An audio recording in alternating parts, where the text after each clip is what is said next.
It's a story worthy of its own book, literally.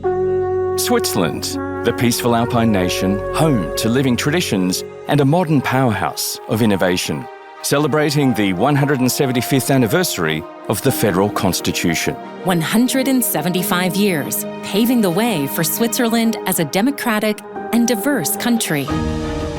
Steeped in the values of freedom, respect, solidarity, and responsibility. The 12th of September, 1848, was a turning point in the country's history when Switzerland became a federal state and the first stable republic in Europe. To this day, Switzerland has one of the world's most stable political systems, a key factor for the country's attractiveness and competitiveness. Cause for celebration indeed, but first, back to the beginning. September 12, 1848. It was a Tuesday and a leap year. It was also a giant step forward in the foundation of modern Switzerland, when the loose confederation of cantons became a unified national state, intertwined with the introduction of fundamental democratic rights and civil liberties. So, how did we get here? Well, there's more to this tale of Helvetic heart than meets the apple of William Tell's eye. Disagreements between conservative and liberal cantons led to a short civil war in late 1847. The conservative Sonderbund alliance surrendered, and the time was ripe for a modern federal state. Legend has it that a commission of cantonal representatives met regularly in Bern to draft the constitutional charter in just 51 days.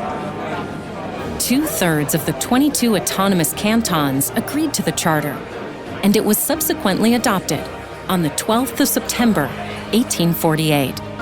An auspicious day when the most important pillars of the nation's new constitutional order were enshrined.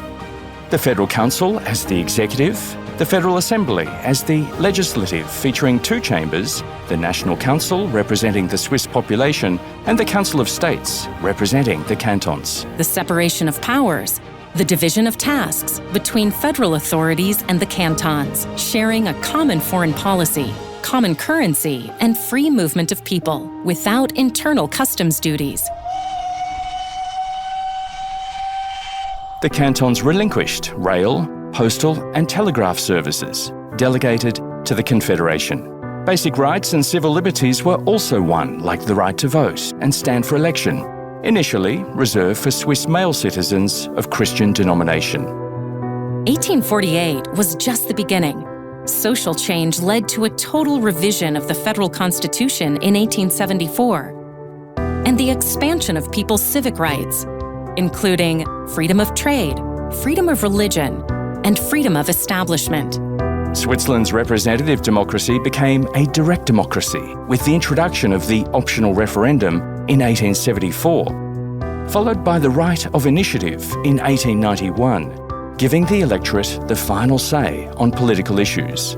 Women's suffrage was introduced sometime later, in 1971, on a national level. The Constitution as it stands today has been in force since 1st of January 2000.